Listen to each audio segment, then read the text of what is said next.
Hello and welcome to Heroes World TGIF. I'm Andre, and it is the greatest day of the week because the weekend is here. We are getting ready to kick back, relax, and get into our hobbies, the things that we love, the things that keep us going through those grueling work weeks and work days. We get to TGIF. Jesse, how you doing this fine day? Not bad. It's been a busy week. It's been a cold week. It's been a rainy week. Yep. I guess it's just been a week, and I'm excited to sit back and relax and enjoy some of my hobbies. What about you? Yes. How's your week Yeah. going? Yeah, my week was a little bit long, but I'm excited. My weekend quite doesn't start today because as a retailer and a hobby store owner, I do have to work Saturdays, but Saturdays are a great day because I get to see all the fans and get to talk shop all the time. So I don't really mind it. But Jesse, what do you got on tap for this weekend? What have you been looking forward to? What's your plans? I've got a stack of books to read. I've got a little Star Wars book you may have heard of. Yep. Oh, I just forgot the title. I think it's The Last Command. I think I got to read a Yes. few chapters of that for The a Last Command, the a Thrawn book, trilogy. you know, for a book club video we have coming up. Yep. Um, Arcane, I'm clocking through that. I think I'm on part two now, which I'm loving. Like Nice. it's so rich, the lore, the everything, the characters. Like you want to watch more. And I did part three come out this week? Well, see, Was it? that's the cool thing. I was super excited. I thought it part three or act three, as they're calling it, was coming out today. So I'm like checking my Netflix this morning. I'm like, oh, it's tomorrow. So tomorrow Oh, morning, I'm going to blow through those episodes and that will make my Saturday even better. So yeah, I'm glad you're catching up on it. I'm super loving that show. and there's a little show on Netflix that got released. I think. Well, not released. I guess released. Yep. Um, you may have heard of it. The anime Cowboy Bebop. Yes. I have never seen Cowboy Bebop. All right. Have you seen it? I have, and I love it. It's one of the best animes. It's stellar. It's fantastic. Now, would you recommend it to me? Like, would you? I guess you did. You just said it was fantastic. Yeah, It was yeah, stellar. no, honestly, I know it. I know where you're getting at. Netflix just released a live action, so if you guys Oh, are nice. gonna tune into the live action that just dropped today, please, please, please do yourself a favor and put the original animation on. You owe it to yourself to see how good that is. I listen. I'm very torn because I love it, and I'm not a huge fan of when they try and do animation to live action. And I think if you took the time to watch the original, you're gonna kind of see why, Jesse. I think that I don't even know why they're going to attempt it. There's no way they're going to be able to capture it. It's so stylized, it's so fluid, it's original, it's funny, it's quirky, it's messy. I know Netflix has been filming this for a while and stuff like that, but I don't wish bad luck on anybody or anything, but sometimes I just have to question, why would you attempt to adapt something like that? I would have rather Netflix says, "Hey, we went to the original creators and we said, hey, can you give us 4 or 6 more anime episodes and stuff?" But I will try the first episode. So Jesse, I'll challenge you: watch the first episode of the anime and then watch the live action because it's fresh to you. You don't have the baggage that I have, and see which one you like better. You might say, "Oh yeah, the live action does it for you," because you don't know it, or you might be like, "Oh, I see what you're talking about, Andre. They tried, they aimed for the fences, they swung, they missed, but you might still enjoy it enough to stick up for the ride." It's an interesting idea. Maybe if our viewers want to see, maybe we could do like an old viewer, new viewer. Like Yeah. we watch it together. You Yep. watch episode one. I'll watch episode one. You'll be rewatching and discovering stuff with me. That might be a For good idea. sure. I'm down with that. Listen, I think that's going to be the greatest thing about what this Netflix series is bringing, is that it's going to put eyes on the original, and the original is fantastic. So anything that does that is really, it's got to get a little bit of appreciation from me, no matter how hard I am on it. that is good, because if anybody just watches Cowboy Bebop, the original, I think they're going to just be enamored. They're going to discover and learn about the composer Yoko Kanno, who she's phenomenal. Yeah, it's just, anyways, I don't want to keep gushing over Cowboy Bebop. We got lots of great stuff to talk about today. But before we jump into our comic talk, which is our favorite talk, like me and Jesse are hardcore comic fans. Jesse, what did you think about the reveal of the multiverses by Warner Brothers? This is a Warner Brothers mash-up battle game, fighting game. I guess it might be like what's that, Super Smash Brothers or Brawl Stars or something kind of like that. Yeah. What did you think of that announcement? I liked it. I saw the whole initial announcement. They got a lot of characters in it. They've got Batman, Wonder Woman, Harley Quinn, Superman, Bugs Bunny, Scooby Doo. I think. I think Shaggy. They showed us. Sylvester and Tweety. The big one that I noticed, they had Arya Stark. Right. Yes, and I know you're a Game of Thrones fan. We see the Winterfell banner behind you. Yeah. Yeah. I hope it's like Smash Brothers. I hope it's very easy to play. I kind of hope it's on the console, not a mobile app, because I don't like using my thumbs on the touch screen.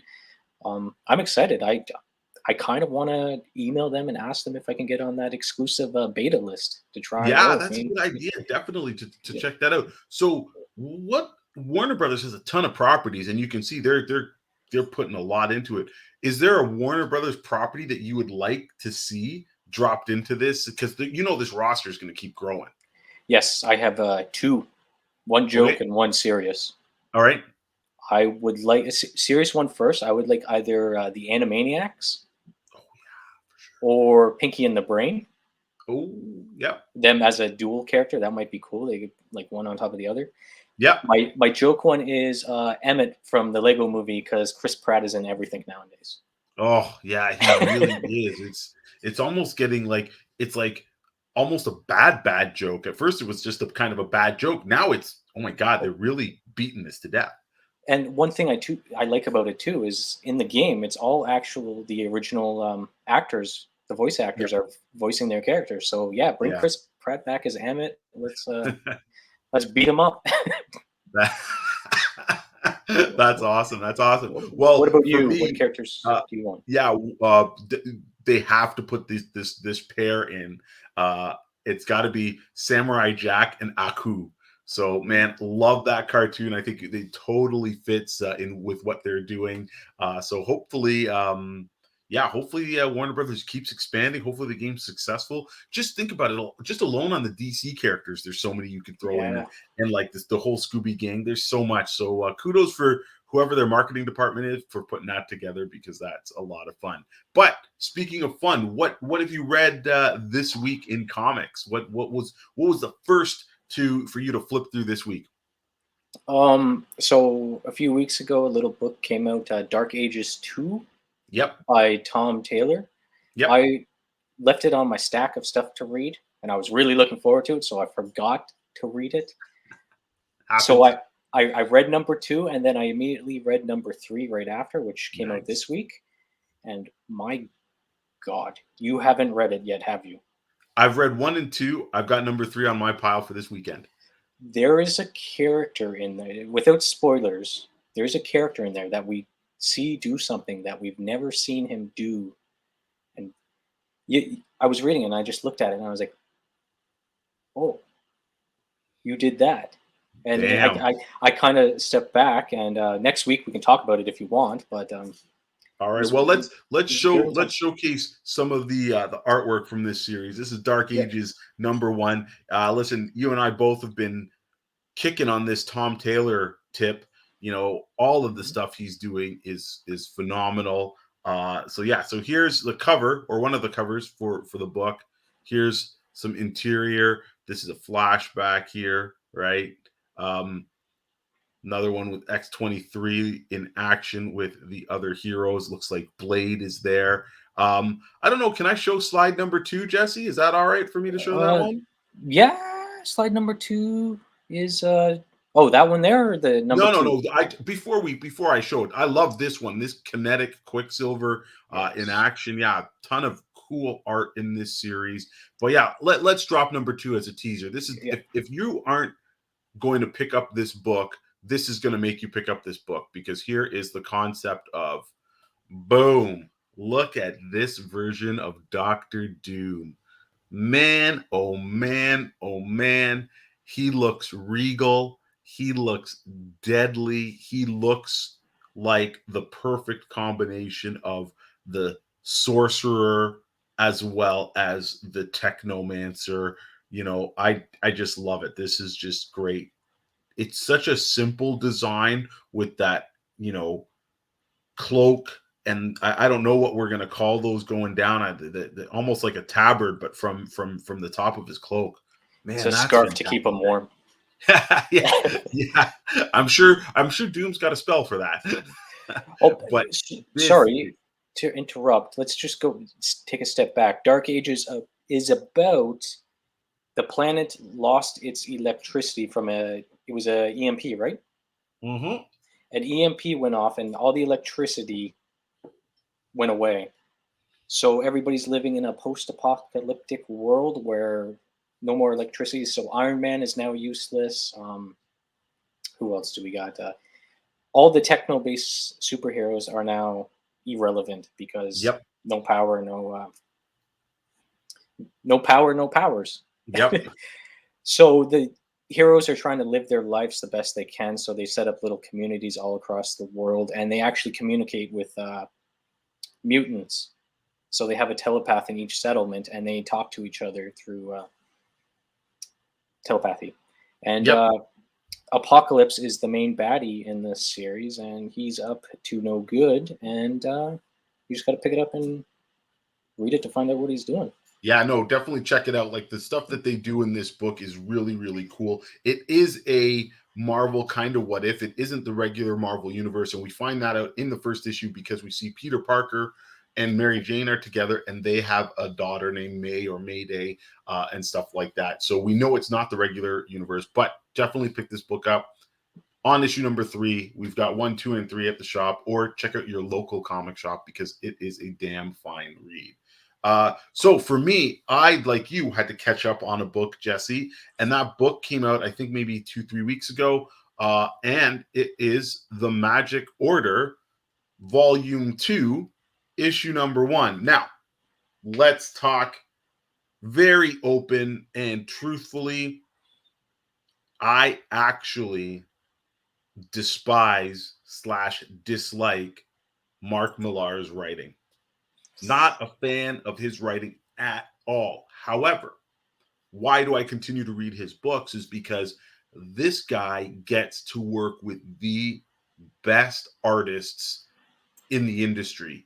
And this time he's teamed up with Stuart Immonen. The first volume, I think, was Olivier Copiel, and stuff. And their art is just a treat no matter what. Like, just check out this one page here. Look at the shadow. It's this creepy monster and stuff like that. Immonen is a master. I love almost anything and everything he does.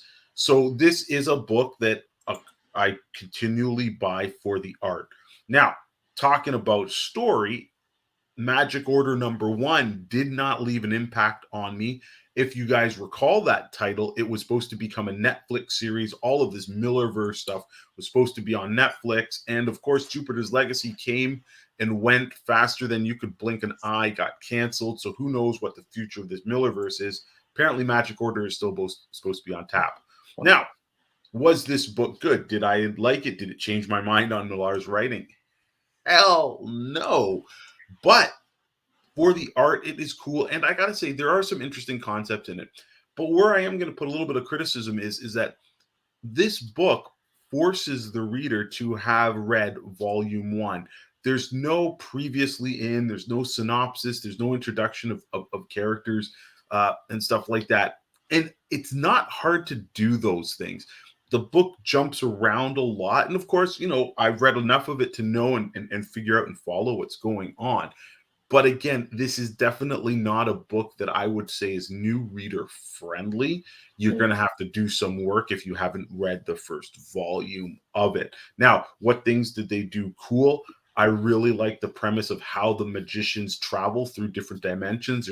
There's a part where they literally go through a painting. Somebody says, "Oh, I was just in Canada at Niagara Falls," and then am I in Vegas? No, he says you're chilling out in a painting in this pocket dimension. So there is some really cool stuff in it, and of course the art is beautiful. But like I said, sometimes for being a shop owner, I got to read everything. And sometimes you just don't like stuff, but I still got to do it and be honest with not only my customers, but with myself. Because you know what? Lo and behold, there might be a Mark Millar book that I read and go like, holy smokes, my opinion has changed. But yeah, look how cool that is, man. Such cool. I will also say the book did remind me a little bit of the Netflix series Bright. So I think that might have kind of left a little bit of a sour taste in my mouth. It just doesn't feel up to its potential. But anyways, back to you. What about you? Let's talk about good books. I'm not saying Magic Order wasn't good, but let's talk about books that we're genuinely excited about. Speaking of Magic Order, I flipped through it and I didn't read Volume 1. Yep. I had no idea what was going on. So you almost have to read Volume 1 you definitely before you jump into Volume 2. Yeah. Good books. Our boy again, Tom Taylor. Yes. Nightwing. Yes. This was the conclusion to Fear States, his Nightwing's arc in Fear State. So we saw him team up with the Bat family to take down the Magistrate. Yep. I found this panel very funny. This page very funny. It's Nightwing, Batgirl hanging out in an alley. They lure a whole bunch of bad guys there, and they're like, they beat them up and take their suits. And they're like, isn't this what the bad guys do? Isn't this what we're usually trying to stop? It's just a very funny, quirky little moment in a very serious book, right? So this was the conclusion to the Nightwing arc of Fear State. So we saw everything come to a head. And we saw a tease for what's coming next. And I think, what is it, Batgirls? A new series, Batgirls? Yes. Yes. So there's a new character. New book and new character. What was her name? Do you remember? It was a Siren Science? Seer, yeah. And she's been behind a whole bunch of nonsense with Batgirl. She's been attacking the Oracle network and taking control of that and sending people for weird quests and telling them weird things and just trying to tarnish the Oracle name. Exactly. She's been infiltrating Oracle's all her technology. So Oracle had to basically shut down her network because it had all been compromised. But you know what I love about this particular Fear State crossover? Fear State was a Batman-centric storyline. But of course, if it goes into Batman, it's going to go into his family of books. But I love that this one actually had some real impact because the events in this book are mentioned in Fear State. You see what happens if you're reading this Nightwing 3 issues.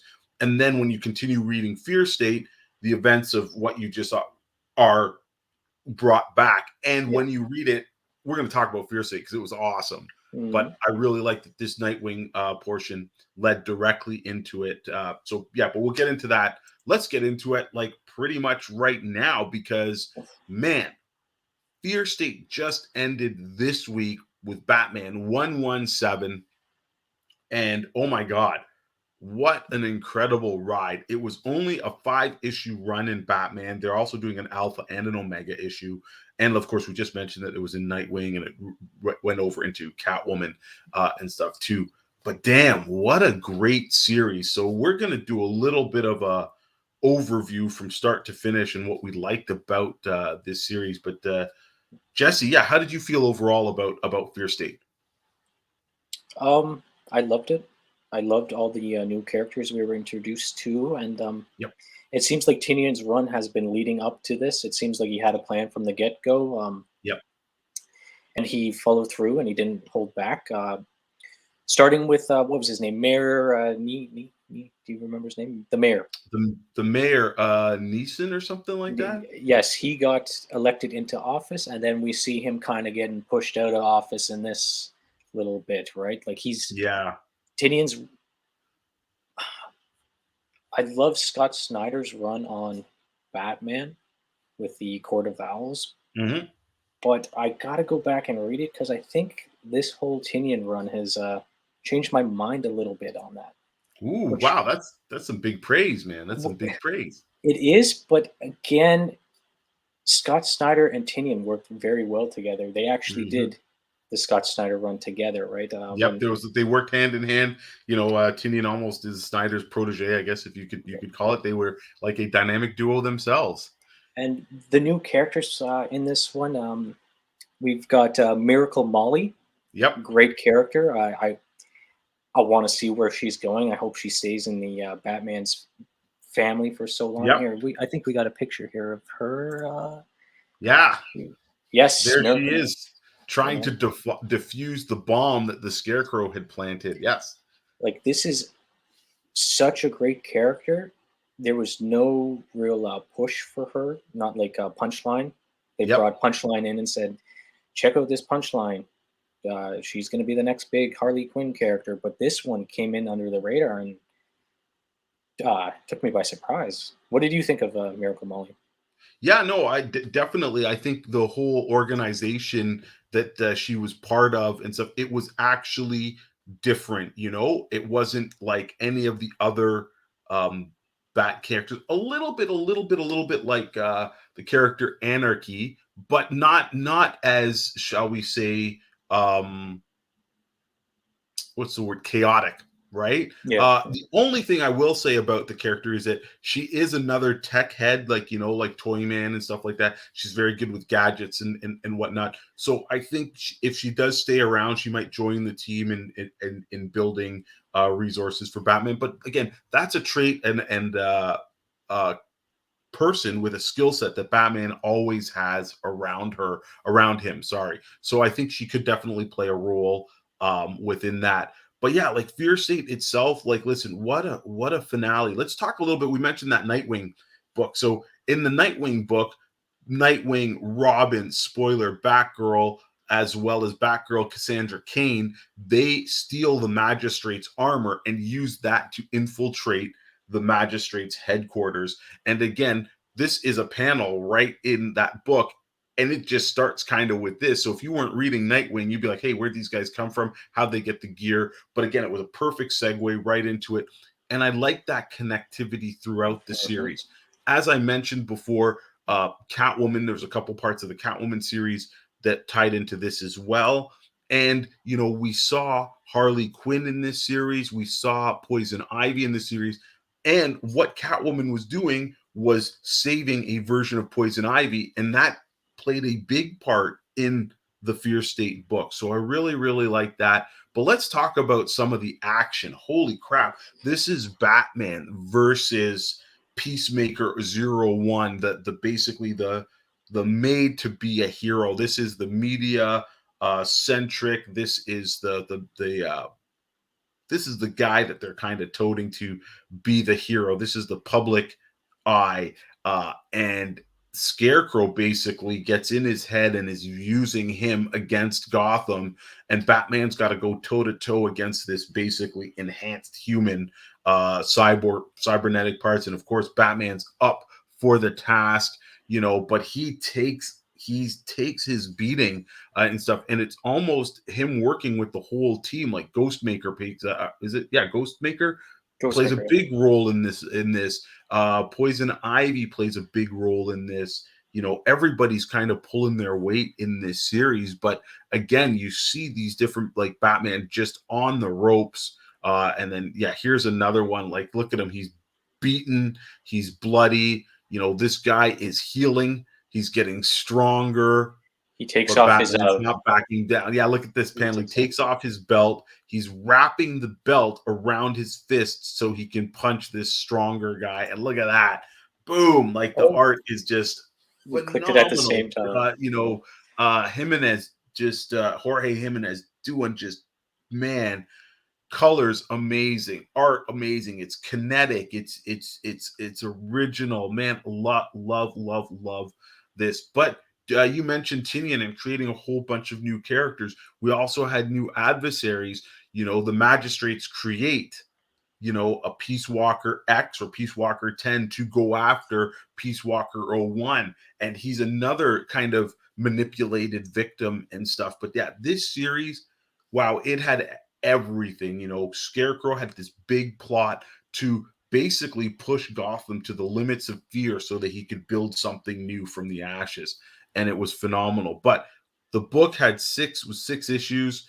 Here's the final 3 issues here. These are the variant covers. So we got 15, 16, 17, but look at how they all connect together, right? So that's in the upper left. That's Batman 112, 113, 114, and then 15, 16, and 17. So all the issues form this big poster.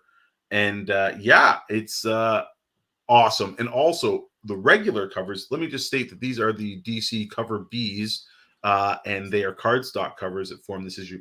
But the 3 issues, the last 2 issues of the regular covers, so the cover A as they're regarded, they also formed a pretty cool image too if you bought issue 116 and 117. So definitely, hey, that's our look at Fear State. It was phenomenal. It's also Tinian's last Batman run or arc because he's gone on to other things. He's going to finish off some of his other comics for the other companies and stuff like that, as well as I think he's still on Joker for maybe another month. But then he's doing some big stuff in Substack. So we're going to see how that plays out and if he gets as much notoriety on that as he has for DC Comics. But speaking of DC Comics, let's get into our comic spotlight of the week. And this is a book that you've probably heard and maybe anticipated or knew was coming out.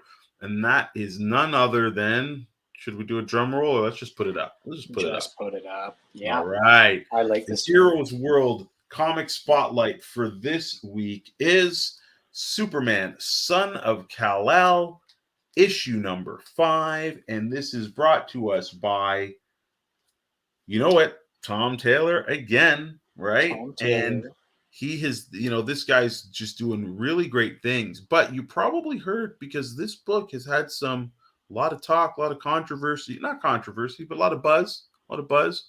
Here's the cover A, right? And it's in the clutches of Henry Bendix.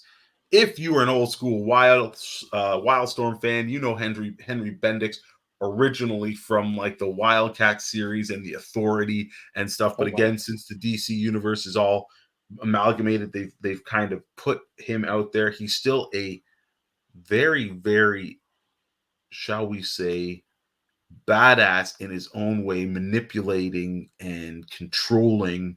This guy is definitely I would probably put it, he's got a lot of plans. He's almost like a cross between a Mr. Sinister and a Dr. Doom, but without the magic aspect. Very, very, you don't want this guy as your enemy. And poor Jonathan Kent has him as an enemy right now. But let's look at why this book is a little bit got the controversy. Oh, sorry, brought up the wrong issue, because this is the issue where Jonathan comes out and DC touted him as being bisexual. And he is having, or they share the first kiss with his friend that we met in the second issue of the series. So a lot of buzz because of that. And you know what? I think DC I think they kind of made much ado about nothing, because if you've been reading the series, right, you've kind of seen this chemistry build with these two characters already, right? So it was kind of like, when it happened, it wasn't surprising. And I think it took a lot of people by surprise because of the initial headlines.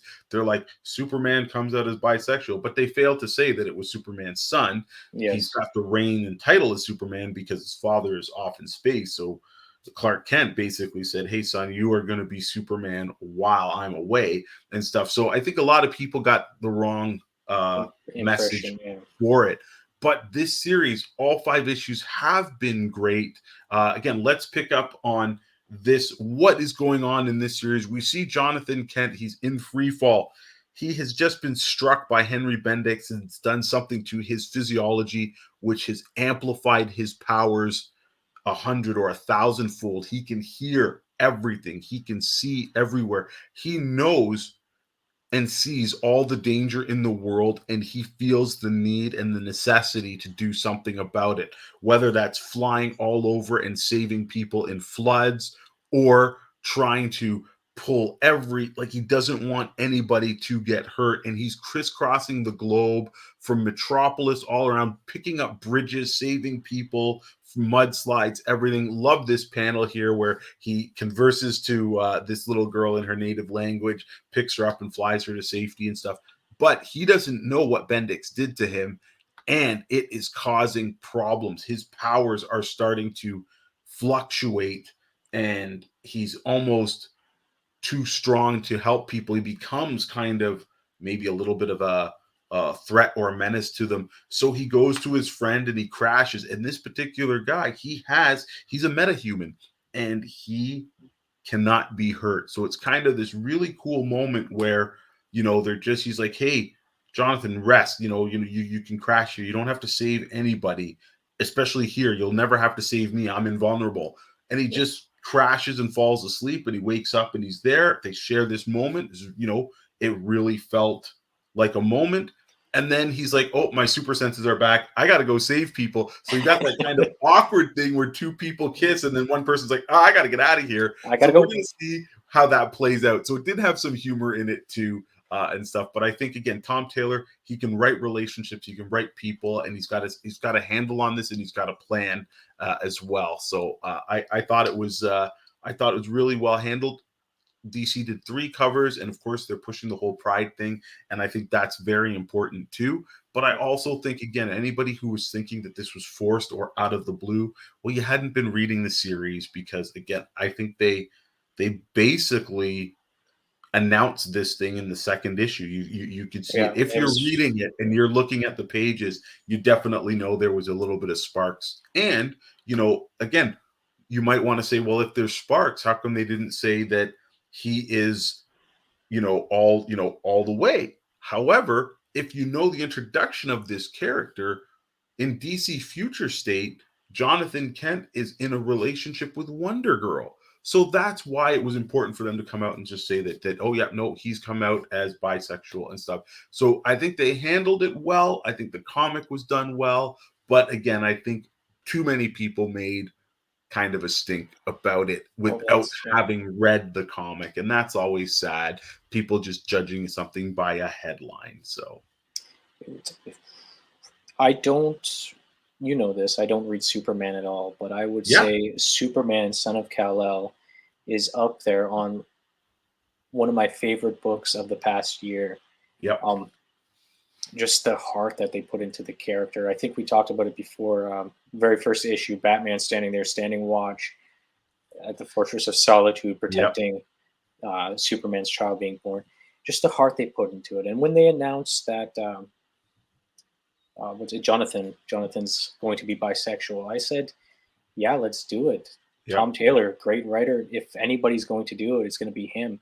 And like you said, from issue number 2, it's been leading up to this. Like they met at school, I believe, right? Yep, at university, And they've just been growing closer and closer. They're kind of activists together, saving the world. Well, there was also that really great moment where he basically flies him, I think, from Metropolis back to the Kent farm.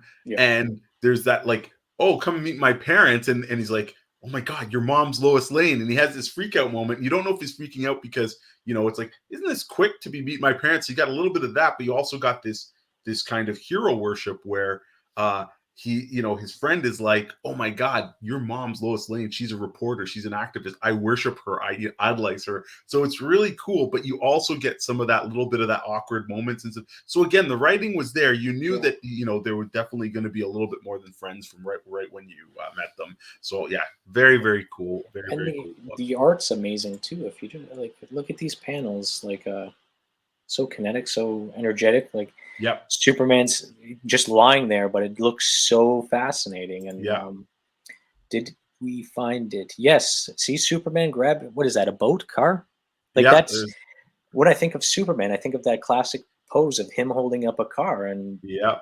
I know it's not Kal-El, but it's my Kal-El. If that He's makes sense, Superman, right? yeah, he's Yeah, Superman, he's yeah, and that, again, that's the great thing. I think too. A lot of people are like you, Jesse. They don't read Superman because they think, oh no, he's just he's unstoppable. He's this, he's that. He's boring. He's just a big blue Boy Scout and stuff like that.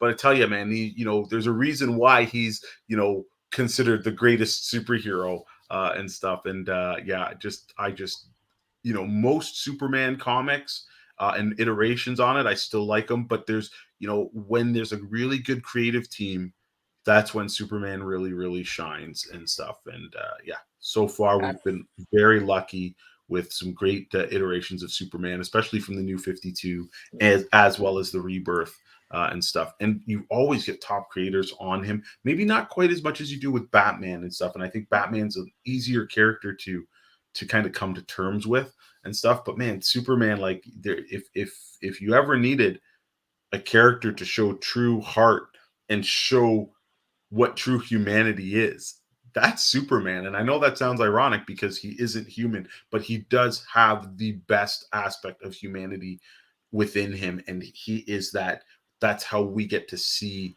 ourselves, because he just believes so much in humanity and Earth. And that's the place he decides to call home. So absolutely love it. After reading Son of Kal-El and CW has the Superman show, I've come to a conclusion that Superman can pretty much do anything physically. Yep. He can be there really quick. He can fly, jump tall buildings in a single bound, isn't it? Leap tall buildings in a single Yep. bound. The one thing Superman has trouble doing is being a human. And that's where his flaws come in. And they're like, Yep. CW Superman show, he's trying to be a dad, and he's trying to hold back the fact that he's Superman and he can be anywhere, and he's trying to do the fatherly aspects. Son of Kal-El is a very powerful man, but he can't go to college and get an education because everybody Yep. knows who he is, right?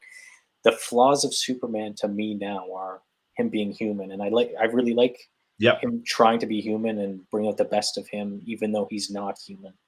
Yeah, no, for sure. And that's again one of the cool things. I'm really glad you're enjoying the book, and I am definitely going to recommend more Superman stuff for you to try. I really want to see if I can get you to like his dad. So yeah. So anyways, guys, check out our spotlight book, Superman, Son of Kal-El. That's the Heroes World comic spotlight for this week. You won't be disappointed.